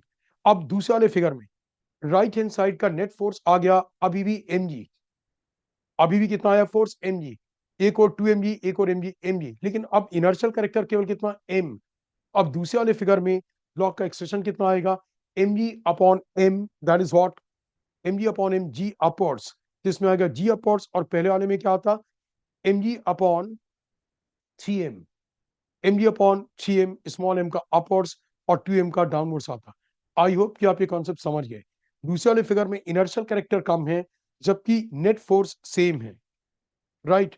इसके बाद फ्रिक्शन में जो फंडामेंटल कॉन्सेप्ट है, फ्रिक्शन में, फ्रिक्शन के पहले मैं आपको नॉन इनर्शियल फ्रेम के बारे में बता दूं कि अगर आपके पास एक बॉडी, ये एक नॉन इनर्शियल फ्रेम है, एक स्टेशन से सोर जा रहा, आप नॉन इनर्शियल फ्रेम किसे लोगे, कोई भी बॉडी, कोई भी फ्रेम जो ग्राउंड के रिलेटिव सर्टेन एक्सटेंशन से जा रहा है, वो एक नॉन इनर्शियल फ्रेम कहलाएगा। और आपको एबीडी बनाना इस मास एम का, इस फ्रेम के रिलेटिव, तो एम जी नीचे और एन ऊपर लग रहा है, और इस फ्रेम के रिलेटिव एबीडी बनाने में क्या होगा, इस और आप एक फोर्स एम ए और लगाओगे, यानी pseudo force, this called pseudo force. तो स्यूडो फोर्स लगेगा किस ओर, फ्रेम के एक्सप्रेशन के ऑपोजिट, और कितना लगेगा, जिस बॉडी का एबीडी इंटू फ्रेम का एक्सेलरेशन, और स्यूडो फोर्स लगाने के साथ ही जब आप इक्वेशन ऑफ मोशन लिखते हो, यानी कि न्यूटन लॉ अप्लाई करते हो, तो आप न्यूटन लॉ के अप्लाई करने में क्या करोगे, जैसे आप यहाँ पे मुझे इसका एक्सेशन इसके रिलेटिव निकालना, पीछे की ओर फोर्स एम ए, आगे कोई फोर्स नहीं, M A minus zero equal to mass M into ए, तो ए कितना आ गया ए, यानी कि न्यूटन लॉ में एक साइड में आता नेट फोर्स, न्यूटन लॉज में एक और आता है नेट फोर्स, और एक और क्या आता है, मास m इंटू ए, तो net force equal to mass m into a में अगर आप ग्राउंड के रेस्पेक्ट में एबीडी बना रहे होते तो एक्सप्रेशन ग्राउंड के रिलेटिव आता, लेकिन क्योंकि यहाँ पे एबीडी आप इसके रिलेटिव बना रहे हो, तो दैट मीन्स और जब भी स्यूडो फोर्स लगाओगे तो लेफ्ट हैंड साइड में नेट फोर्स हुआ और राइट हैंड साइड में जो मास m इंटू ए होगा वो एक्सप्रेशन उस बॉडी का किसके रिलेटिव होगा, उसी नॉन इनर्शियल फ्रेम के रिलेटिव होगा, राइट। ये तो इसका कॉन्सेप्ट हुआ। अब आप देखो इस पे जो स्यूडो फोर्स पे बेस्ड क्वेश्चंस आते हैं जेई मेन में, वैसे तो उसकी वैरायटी बहुत है, बट जेई मेन में बड़े लिमिटेड क्वेश्चन पूछा गया। ये एक इंक्लाइन है, मास m, एंगल थीटा, सब कुछ smooth, there is no friction, small m। बोलोगे इसे कितना एक्सप्रेशन दें इसे और किस ओर दें सो दैट कि स्मॉल m इसके रिलेटिव रेस्ट पे आ जाए। एग्जामिनर जब ऐसा करते हैं तो वो लोग करते क्या है कि जब भी एग्जामिनर ऐसा करेंगे, दे वांट कि नॉन नेचुरल फ्रेम को यूज करना है, तो उनकी लैंग्वेज में ही हुआ, उन्होंने बोला कैपिटल M को कितना एक्सेलरेशन दें सो दैट कि स्मॉल m उसके रिलेटिव रेस्ट पे आ जाए, उसके रिलेटिव रेस्ट पे आ जाए। तो उसके रिलेटिव रेस्ट पे आने का मतलब हुआ कि दे वांट कि आप एबीडी स्मॉल m का कैपिटल M के रिलेटिव बनाओ। They want what, small m का एबीडी आप कैपिटल M के रिलेटिव बनाओ, क्योंकि उन्होंने उसी के रिलेटिव रेस्ट पे आने के लिए बोला। और कैपिटल M कैसा फ्रेम है, नॉन इनर्शियल। तो आपने ऐसे किया, इस पे इसकी टेंडेंसी नीचे जाने की किसकी फोर्स की वजह से है, mg sin थीटा की वजह से, है ना, mg sin थीटा। तो आपको mg sin थीटा की वजह से नीचे जाने की टेंडेंसी है।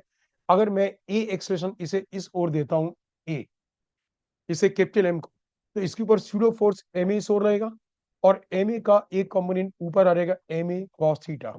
सो ma cos theta is equal to what, mg sin theta. तो इसके ऊपर ऊपर का फोर्स नीचे की इक्वल, इसके रिलेटिव ऊपर का फोर्स नीचे की इक्वल, तो इसके रिलेटिव ये क्या होगा, रेस्ट पे आ जाएगा और आपको कैपिटल ए की वैल्यू मिल जाएगी, राइट। तो एग्जामिनर जब स्यूडो फोर्स का यूज कराना चाहते हैं तो उनकी लैंग्वेज में ऐसा होता है कि वो समझ में आ जाएगा कि एक पर्टिकुलर ब्लॉक के एबीडी दे वांट कि इसके रिलेटिव बनाया जाए। जैसे इसी केस में पूछते हैं कैपिटल एम को कितना एक्सेलरेशन दें and in what direction so that small M falls freely.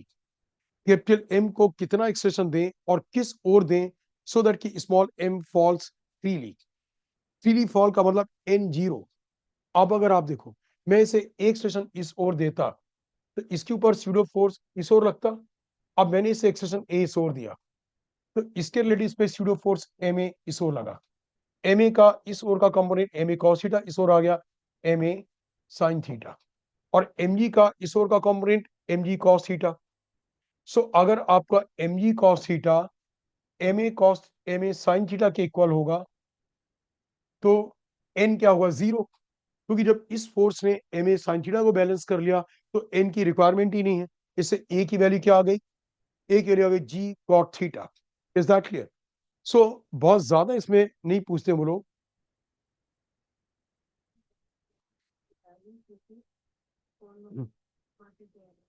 Okay ठीक है, ठीक ठीक है।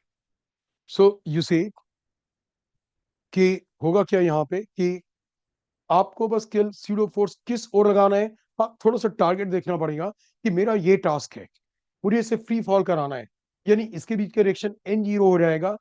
तो एन की वजह से तो कोई बॉडी, जैसे आप एक ब्लॉक किसी सरफेस पे रखा हुआ है, अब अगर एन नहीं हो, एन है इसीलिए तो नीचे नहीं गिर रहा है, यानी एन को जीरो करा दोगे तो क्या होगा, फ्री फॉल स्टार्ट हो जाएगा। तो आपको लगा N is bigger of what, M ji cos theta. अगर एम जी कॉस थीटा को बैलेंस करने के लिए कोई और फोर्स हो तो एन क्या आ रहेगा, जीरो। उससे आपने निकाल दिया। सूडो फोर्स का जेई मेन में यूज और ज्यादा नहीं है। अब फ्रिक्शन में जो सबसे फंडामेंटल पॉइंट है कि 5 kg का ब्लॉक, कोफिशिएंट ऑफ फ्रिक्शन 0.5, आपने एबीडी बनाया एम जी और एन ऊपर, एम जी नीचे और एन ऊपर, राइट। अब मानोगे मैं फोर्स एफ इसो लगा रहा हूं। जब भी आपको फ्रिक्शन का मैग्नीट्यूड निकालना है, सबसे पहला काम, जिस सरफेस से फ्रिक्शन लग रहा है उसके बीच का रिएक्शन एन निकालो। N equal to M G, यहाँ पे 5g से 50 न्यूटन। अब उसके बाद आप मीन टू एन निकालो, 0.5 into 50, that is what 25 Newton. अब फ्रिक्शन कितना होगा, 25 न्यूटन होगा या 25 न्यूटन नहीं होगा, ये डिपेंड किस बात पे करेगा, आप देखो ध्यान से। ये mean to and force of friction की मैक्सिमम वैल्यू है। अगर मैं यहाँ पे कोई फोर्स नहीं लगाता, एफ की वैल्यू जीरो होती तो ब्लॉक में चलने की टेंडेंसी ही नहीं है और फोर्स ऑफ फ्रिक्शन क्या होता, 0। मैं यहाँ पे 10 न्यूटन फोर्स लगाता, आप कंपेयर करोगे कि मेरा अप्लाइड फोर्स क्या इससे छोटा है या बड़ा, मीन टू एन से छोटा है, ब्लॉक मूव नहीं करेगा और फोर्स ऑफ फ्रिक्शन की वैल्यू क्या आएगी, 10 न्यूटन। केवल कितनी होगी, 10 न्यूटन।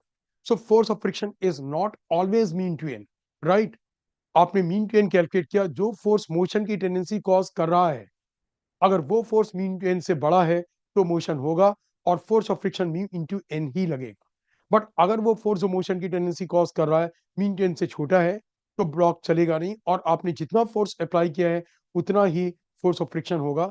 यानी कि जो फोर्स मोशन की टेंडेंसी कॉज कर रहा है उतना ही फ्रिक्शन होगा। जैसे आप देखो यहाँ पे एक ये वॉल है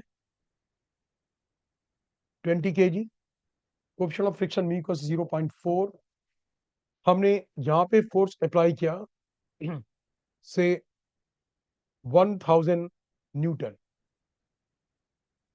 1000 न्यूटन। अब यहां से रिएक्शन एन लगा, क्योंकि ब्लॉक वॉल के अंदर या इस ओर नहीं जा रहा, N equals to 1000। So mean to N becomes equal what, मैंने म्यू के लिए 0.5 ले ली, so mean to N becomes what, 1000 into 0.5 that is what, 500। कितना आ गया, 500 न्यूटन्स। और इसे नीचे की ओर गिराने वाला फोर्स कितना है, 20 g, that is what 200 Newton. कितना हुआ, 200 न्यूटन। तो मैंने बोला मोशन की टेंडेंसी कॉज करने वाला फोर्स कितना हुआ, 200 न्यूटन, और मीन टू एन की वैल्यू कितनी है, 500 न्यूटन। तो जो फोर्स मोशन की टेंडेंसी कॉज करेगा वो कम है, यानी कि ब्लॉक नहीं चलेगा। और फोर्स ऑफ फ्रिक्शन कितना होगा, 200 न्यूटन होगा अपवर्ड डायरेक्शन में। फोर्स ऑफ फ्रिक्शन कितना होगा, 200 न्यूटन होगा अपवर्ड डायरेक्शन में। This is clear. So mean to N is not all the time force of friction. जो फोर्स मोशन की टेंडेंसी कॉज कर रहा, अगर मीन टेन से छोटा है तो ब्लॉक उस सरफेस के रिलेटिव नहीं चलेगा और फोर्स ऑफ फ्रिक्शन उतना ही होगा जितना कि जो वो फोर्स है जो मोशन की टेंडेंसी कॉज कर रहा है। ऑलराइट, एक और कॉन्सेप्ट बच्चों यहाँ पे, मैं इसी को थोड़ा सा और डिटेल में लेता हूँ। 5 kg, यहाँ पे दो टाइप के coefficient of friction, mu S is equal to 0.5, mu K equal to 0.4, mg 5g that is 50 newton, और n equals to 50, force F यहां लगाया। अब आप म्यू एस इंटू एन आपने निकाला, so that becomes 0.5 into 50 that is what 25 Newton. Mu के into N निकाला और वो आ गया आपका 0.4। You know that this is what 20 Newton, then 15 into 0.4 is what 20 Newton. You know that mu k is slightly less than what mu n. mu k mu s से थोड़ा सा कम होता है, ये पता आपको। अब यहाँ पे इसके पैरामीटर्स कैसे होंगे, ध्यान से देखो। मैंने यहाँ पे 10 न्यूटन फोर्स लगाया, आप कंपेयर किससे करोगे, ब्लॉक चलेगा नहीं चलेगा, म्यू एस इंटू एन से कंपेयर करो, उससे छोटा है ब्लॉक नहीं चलेगा, फोर्स ऑफ फ्रिक्शन होगा बैकवर्ड डायरेक्शन में 10 न्यूटन। मैंने यहाँ पे 21 न्यूटन फोर्स लगाया, इससे बड़ा है, 20 न्यूटन से बड़ा 21 न्यूटन, अभी भी ब्लॉक नहीं चलेगा। कंपेयर इससे करना, जब पहली बार मोशन कॉज करना, कंपेयर इससे करना 25 से, उससे छोटा है म्यू एस इंटू एन से, ब्लॉक नहीं चलेगा, force of friction will be 21 Newton. मैंने 24.9 न्यूटन फोर्स लगाया, अभी भी कंपेयर इससे करना है, ब्लॉक नहीं चलेगा, और force of friction will be what 24.59 Newton. अब मैंने लगाया 25 न्यूटन, ब्लॉक जस्ट चलने वाली कंडीशन में होगा, force of friction will be 25 Newton. अब लगाया 25.1 न्यूटन, 25.1 न्यूटन, इससे कंपेयर करा, बड़ा है, ब्लॉक चलेगा। जैसे ही पता लगा कि ब्लॉक चलेगा, force of friction will be what 20 Newton, force of friction will be what 20 Newton. तो कभी कभी इसमें क्वेश्चन क्या पूछते हैं, हमने फोर्स इस वाले ब्लॉक के ऊपर लगाया 25 न्यूटन और एक जर्क देके किसी भी तरीके से जस्ट एक्सेशन स्टार्ट कर दिया, क्योंकि 25 में तो एक्सेशन जीरो आता, 25 फोर्स लगाया और जस्ट जर्क दिया, इसलिए कि बस किसी तरीके से मोशन स्टार्ट हो जाए। तो जर्क देने से क्या हुआ, मोशन स्टार्ट हो गया और फोर्स ऑफ फ्रिक्शन कितना आ जाएगा, 20 न्यूटन। तो अब एक्सप्रेशन क्या होगा, 25 minus 20 is equal to 5 into A. So jerk का काम क्या था, मोशन में लाना, सो दैट की फोर्स ऑफ फ्रिक्शन कितना आ जाए, इतना हो जाए। Is that clear? Now see listen more about the friction. Friction में अब आप एक ये चीज देखोगे कि जो है फोर्स ऑफ फ्रिक्शन में, अगर आपको एक ग्राफ प्लॉट करना ग्राफ, यहाँ पे फोर्स ऑफ फ्रिक्शन, यहाँ पे अप्लाइड फोर्स। मैं पहले उसमें बता रहा हूँ जिसमें कि आपको केवल कोफिशिएंट ऑफ काइनेटिक, केवल कोफिशिएंट ऑफ फ्रिक्शन दिया है, म्यू एस और म्यू के अलग अलग नहीं दे रखे हैं। उस केस में फोर्स बढ़ाओगे फ्रिक्शन बढ़ता रहेगा, फिर ये फोर्स म्यू इंटू एन के इक्वल हो गया होगा, और इस पॉइंट पे force of friction mu into N होगा जब आपका applied force mu into N के इक्वल आ गया। अब अगर अप्लाइड फोर्स उससे बड़ा होगा तो फोर्स ऑफ फ्रिक्शन क्या हो गया, कांस्टेंट। ये ग्राफ ऐसे आएगा। लेकिन अगर होता म्यू एस और म्यू के दोनों दे रखे होते, यहाँ पे फ्रिक्शन और यहाँ पे अप्लाइड फोर्स, तो क्या होता, पहले फोर्स ऑफ फ्रिक्शन इंक्रीज होता कहां तक, म्यू एस इंटू एन तक। जब आपने exactly mu S into N force apply किया तो फोर्स ऑफ फ्रिक्शन कहां तक इंक्रीज होता, म्यू एस इंटू एन तक। उसके बाद क्या होता बच्चों कि जैसे ही मोशन अप्लाइड फोर्स उससे थोड़ा सा भी बड़ा हुआ, फोर्स ऑफ फ्रिक्शन थोड़ा सा कम होता, और अब क्या होता, म्यू के इंटू एन, ये म्यू एस इंटू एन था और ये म्यू के इंटू एन। जस्ट एक और concept students, it is this. अगर आपसे बोला जाए कि फोर्स ऑफ कांटेक्ट, इसी केस में फोर्स ऑफ कांटेक्ट क्या होगा, तो देखो फोर्स ऑफ कांटेक्ट का मतलब ये हुआ कि ग्राउंड ब्लॉक के ऊपर एक फोर्स एन लगा रही है जो कि यहाँ पे एम जी के इक्वल है, और एक फोर्स ऑफ फ्रिक्शन लगा रही है। ग्राउंड के ड्यू टू ब्लॉक पे दो फोर्सेस लग रहे हैं, एक एन और एक force of friction. N M जी के इक्वल है, और फोर्स ऑफ फ्रिक्शन वेरिएबल हो सकता है डिपेंडिंग अपॉन कि हमने कितना फोर्स अप्लाई किया, बट फोर्स ऑफ कांटेक्ट वही है जो ग्राउंड से लग रहे हैं, एन और फोर्स ऑफ फ्रिक्शन। इन दोनों का resultant square root of M G square, क्योंकि यहाँ पे एन एम जी की equal plus force of friction का स्क्वायर, राइट। तो यहाँ पे देखो फोर्स ऑफ कांटेक्ट की मैक्सिमम वैल्यू क्या हो सकती है, फ्रिक्शन की maximum value mu N, mu N means mu M G, mu N means what, mu M G. तो इसकी मैक्सिमम वैल्यू आ जाएगी M G square root of 1 plus mu square, क्योंकि जब ये म्यू एम जी होगा तो एम जी बाहर आ जाएगा इतना, और फोर्स ऑफ कांटेक्ट की मिनिमम वैल्यू क्या होगी, sorry minimum value will be equal to M G. क्यों एम जी, जब आपने आगे की ओर कोई फोर्स अप्लाई नहीं किया तो फ्रिक्शन जीरो, और फोर्स ऑफ कांटेक्ट की मिनिमम वैल्यू क्या होगी, एम जी, राइट। अच्छा जब यहाँ पे ऐसा होगा तो इस ओर एन दैट इज एम जी के इक्वल, इस ओर फोर्स ऑफ फ्रिक्शन, रिजल्टेंट इस ओर आया, रिजल्टेंट फोर्स जिसकी आप फोर्स ऑफ कांटेक्ट बोलते हो, रिजल्टेंट फोर्स जितना एंगल बनाता है नॉर्मल एक्शन के साथ, this angle is called angle of friction, angle of friction. और इस टेन थीटा की वैल्यू क्या होगी, टेन थीटा की वैल्यू होगी force of friction upon N. So maximum value आ गई mu N upon N. Force of friction की मैक्सिमम वैल्यू क्या होगी, mu N. So this equal to what, mu. यानी कि एंगल ऑफ कांटेक्ट के लिए भी क्या होगा, tan theta will be less than equal to mu, greater than equal to what, zero. क्योंकि अगर आपने आगे कोई फोर्स अप्लाई नहीं किया तो फोर्स ऑफ फ्रिक्शन क्या होता, जीरो, म्यू एन की वैल्यू क्या होती, जीरो।